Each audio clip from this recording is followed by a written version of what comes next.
The European Space Agency thinks that we can grow hydroponic gardens on the moon. We might be able to extract the nutrients the plants need from lunar regolith.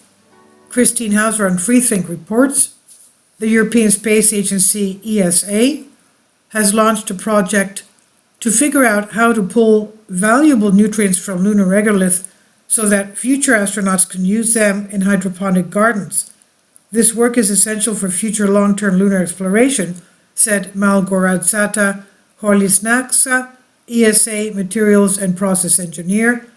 The challenge: ESA hopes to send its first astronaut to the moon's surface by 2030 before ultimately joining NASA in establishing a long-term lunar presence, meaning a human colony there.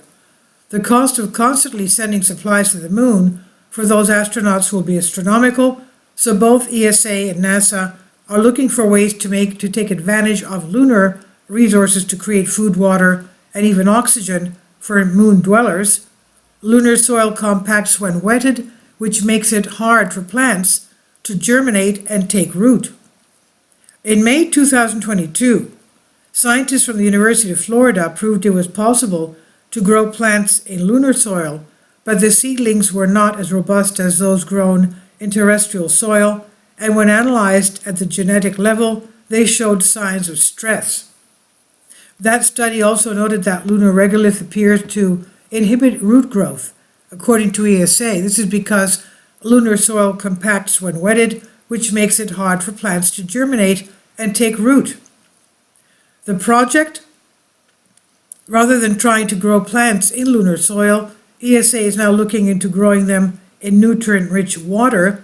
This technique, hydroponic farming, is well established here on Earth, and ESA thinks it could be the key to feeding lunar astronauts. To find out, it launched a year-long project enabling lunar in situ agriculture by producing fertilizer from beneficiated regolith in December 2022. Beneficial nutrients could potentially be pulled from lunar regolith and then used to hydroponically grow food. Beneficiated means dividing the raw material into desirable and undesirable elements, in this case essentially extracting nutrients from moon rock and dust. The initiative is being led by Norway's Solstice Mining, a startup focused on space-based beneficiation and off-world hydroponic agriculture. Solstice will be supported in the project by the Geotechnical Institute and Center for Interdisciplinary Research in Space.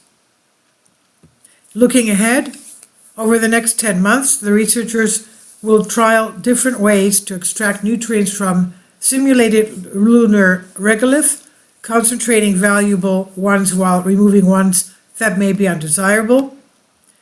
And Malgorzata says achieving a sustainable presence on the moon will involve using local resources. The idea is that the beneficial nutrients could then be dissolved in the water used to hydroponically grow food for lunar astronauts. Achieving a sustainable presence on the moon will involve using local resources and gaining access to nutrients present in lunar regolith with the potential to help cultivate plants. The current study represents a proof of principle using available lunar regolith stimulants, she said, opening the way to more detailed research in the future. And this is on Collective Spark by Christine Hauser of Freethink. Please leave your comments and thank you for your support. Kindly support my Patreon account. The daily posts are 5 videos daily and they are totally different from what I have on my YouTube channel. Thank you so much for your support and that you find all my content so interesting. You'll find the Patreon account details in the description box.